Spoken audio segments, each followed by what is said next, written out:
faut savoir que le produit est plus épais qu'un smartphone classique, donc quand vous l'avez dans la poche avant du jean, c'est quand même un petit peu l'opération, plus c'est serré, plus ça fait rêver.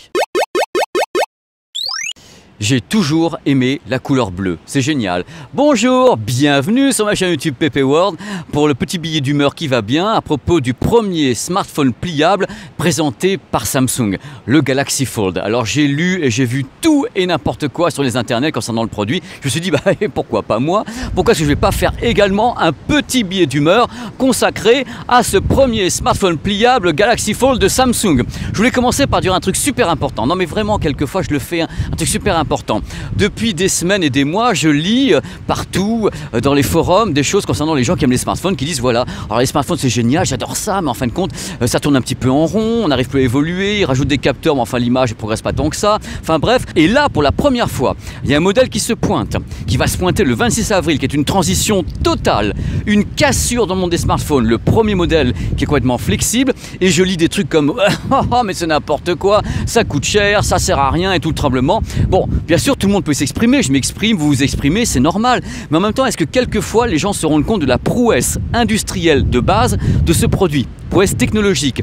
On a réussi à créer un produit avec des engrenages imbriqués, un écran qui est capable de se plier, se déplier sans aucune marque sur l'écran. J'ai bien regardé, il n'y a pas de pliure, il n'y a rien du tout, c'est absolument dingue. Samsung a bossé sur le nombre de capteurs, Samsung a bossé sur le fait qu'on peut travailler sur 3 applications. Ok, est-ce que Samsung a eu raison de le balancer maintenant? La réponse est oui. Il fallait que ça soit fait maintenant, juste avant le Mobile World Congress, parce que va-t-il se passer au Mobile World Congress? Eh bien c'est tout simple, les petits copains vont dégainer de tous les côtés.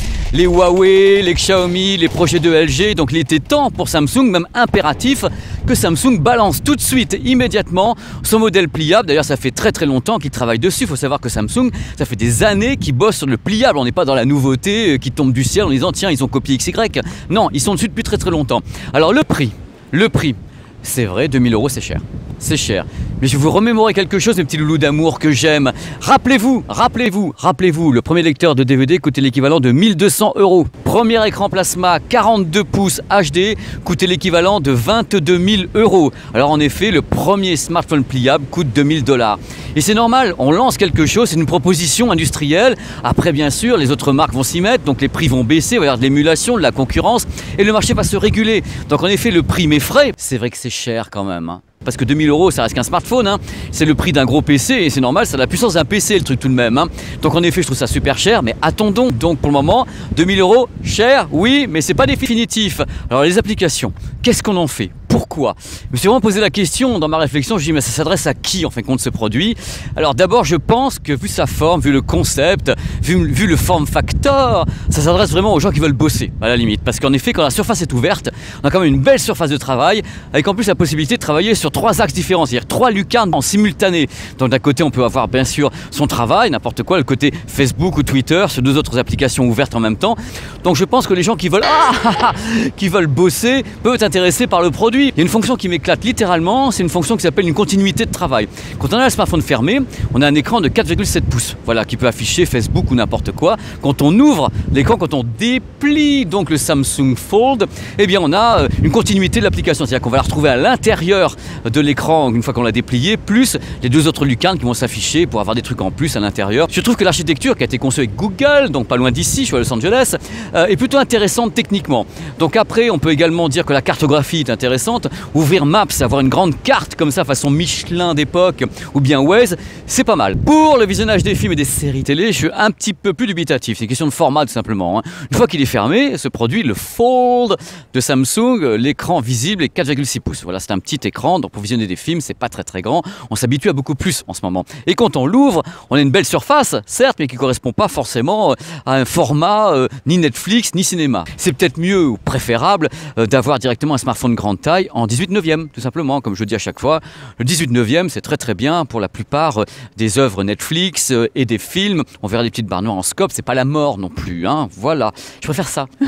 Ça me conforte dans l'idée que ce produit, c'est un instrument, c'est un outil, c'est une sorte d'outil de travail, ce Galaxy Fold, parce qu'on peut vraiment bosser avec, il y a la grande surface, il y a tout dessus. C'est pas franchement un produit hyper entertainment, ça je le vois pas du tout comme ça. D'ailleurs ils ont viré la prise mini jack, attention, première alerte. Les gens ont peut-être pas repéré le truc, mais il n'y a plus de prise mini jack sur celui-ci. C'est progressivement, il commence à clouc, patach, je te l'enlève, et tout le tremblement. Donc ils l'ont laissé sur le S10, mais là, il n'y en a plus. Allez, c'est parti mes loulous, voici l'effet, rien que l'effet. Lancement 26 avril, aux environs de 2000 $ sur le sol américain. Il sera disponible en 4G, il y a une version 5G qui va arriver, ça ne sera pas le même tarif, ça sera encore beaucoup plus cher. L'écran externe, 4,6 pouces, définition 840 x 1960 pixels. Une fois qu'on ouvre le fameux Fold, il fait 7,3 pouces avec une définition de 1536 x 2152 pixels. Le Fold travaille sous Android Pie 9.0 avec une batterie, enfin 2 batteries, pour un total de 4380 mAh. En version de base, le stockage est de 512 Go avec une RAM de 12 Go.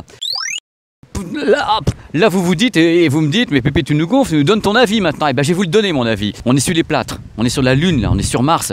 Ce produit n'a jamais existé dans l'industrie. C'est la première fois qu'une grande marque lance un tel produit. Donc fatalement, c'est imparfait. Tout n'est pas bien du premier coup. Ça sera la même chose pour le premier produit Huawei, le premier Xiaomi ou bien le premier LG. Ils découvrent un truc. Tout le monde découvre quelque chose en même temps. C'est pas un smartphone, c'est pas une phablette, c'est pas une tablette, c'est un mélange des trois en fin de compte. Donc en effet, il faut une nouvelle cible de clientèle, un nouveau public qui craquerait pour ce type de produit. Et là maintenant, c'est vous qui allez décider. Vous, le public français, européen, mondial, sont les gens qui vont décider de savoir est-ce que j'en ai envie ou pas envie. Bien sûr, 2000 €, c'est un lancement, c'est cher, mais il va baisser. Et après, même en baissant, est-ce que les gens auront encore envie de ce produit? Là, c'est là où je me questionne. J'admire le côté industriel, j'admire la prouesse technique, j'admire tout ce que vous voulez. Après, pour l'aspect grand public, je me questionne. Hop, hop, hop, hop. Eh bien, ça y est, c'est fini. Cette vidéo est terminée. C'est un billet d'humeur. Vous connaissez le principe du billet d'humeur. Je dis des trucs, j'y vais, j'improvise. Moi, je prends même pas de notes. J'y vais, je vous dis les choses. Et après, on en parle ensemble. C'est ça le but de la manœuvre, c'est de parler ensemble sur cette chaîne. Donc, dites-moi, est-ce que ce produit Samsung, donc le Fold, vous paraît intéressant? Un peu plus peut-être que le Royol. Vous aviez vu le Royol se plier. Vous m'avez dit, bon, il est pas très beau, il est gros, c'est un concept un peu grossier si je puis dire, c'est le début de Royol. Est-ce que ce produit Samsung vous paraît plus intéressant en attendant les suivants? Parce que bien sûr, il y a le produit Huawei qui va se pointer dans les heures ou les jours à venir, ainsi que le produit certainement LG, Oppo, enfin bref, tout le monde va y passer. Ça va être génial, c'est une nouvelle direction pour l'industrie. C'est ça que je vois, c'est que je suis jovial parce que tous les nouveaux produits m'intéressent personnellement. Cette vidéo est donc terminée, je vous dis à très vite sur PP World. Il y aura des vidéos qui vont se pointer, j'ai des tests que je tourne ici, des tests produits, donc Xiaomi et autres. Je suis en train de tester des trucs de tous les côtés, donc on va s'amuser ensemble. Restez bien sur les internets, sur les réseaux sociaux et autres. Je fais des tas de trucs en ce moment parce que je bouge beaucoup et j'ai beaucoup de chance et je le fais pour vous. Bon là, on a vraiment la visite VIP de chez VIP puisqu'en effet, on n'a pas encore installé le tapis rouge. Donc là, on est à Hollywood. Voici... Hello. Voici donc l'entrée du Dolby Theatre avec le côté... Voilà, ils installent tout ça, ça y est pas normalement tout ça. Donc voilà, le tapis rouge sera installé ici. Je vous montre avec le doigt, voilà, ils sont en train d'installer. Regardez un petit peu la chance qu'on a, mais c'est du délire quoi. Alors là, vous allez voir, c'est le fameux tapis rouge qui est ici. Là, on va pouvoir marcher dessus. Je marche sur le tapis rouge des Oscars, qui n'est pas encore installé, qui est ici. Regardez un petit peu, on a des morceaux de trucs. C'est juste du délire. Et vous avez donc le fameux tapis rouge est ici. Attention, premier pas sur le vrai tapis rouge, il est ici. Bing, le tapis rouge. Bing, bing. Et on va voir les premiers éléments du décor ici des Oscars. Je ne sais pas si vous vous rendez compte ce que je suis en train de vous montrer, mais moi-même, je n'en reviens pas. Premiers éléments du décor ici, donc les Oscars. C'est juste du délire. Alors j'ai pas le droit de filmer les gens, donc je fais attention de filmer des éléments qui ne sont pas les êtres humains.